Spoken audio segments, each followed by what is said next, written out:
with her thrust and brought her around.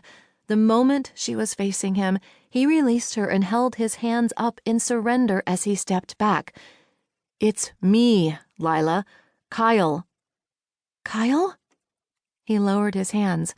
"Yes, Kyle." Clasping her hands over her mouth, she stifled a sob. He closed the gap between them and dragged her into his arms.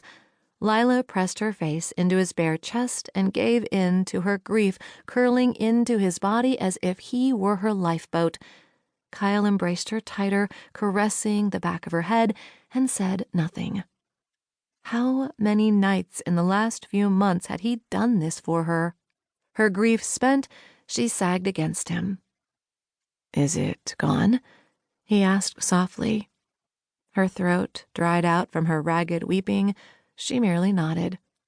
Kyle untangled his arms from around her and dipped down. Lila was caught off guard as he picked her up, but instinct had her wrapping her arms around his muscled neck. "What are you doing?" she asked. He grunted, then carried her to the bedroom. "Kyle, I don't—" He stifled her protest with a kiss. Lila, too exhausted to push her protest further, gave in. After all, he'd seen her at her worst and hadn't run. He broke their kiss to lay her on the bed and crawled in with her. He pulled her into his arms and kissed the back of her neck as he spooned her body. "Go to sleep. It'll be over soon." "Why?"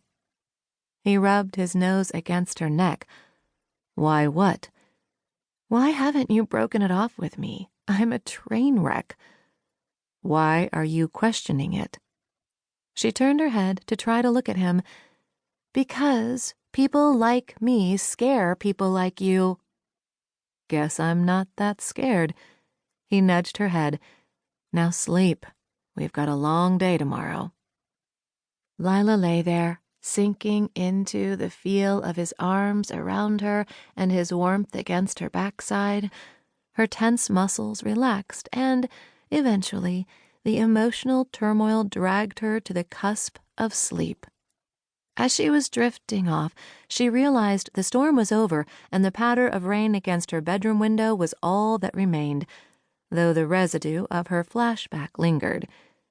Deep in the back of her mind, a voice whispered, "Heed the nightmares." Lila disregarded it. Sheriff Elizabeth Benoit watched the downpour from the open doorway of the watering hole. The pounding of the rain mingled with the rock beats rolling from the antique jukebox that pumped through the bar's sound system. The bar was deserted except for the owner, Elizabeth's sister, Marnie, and Elizabeth's newly appointed undersheriff, Raphael Rafe Fontaine. And it had been that way for the last hour.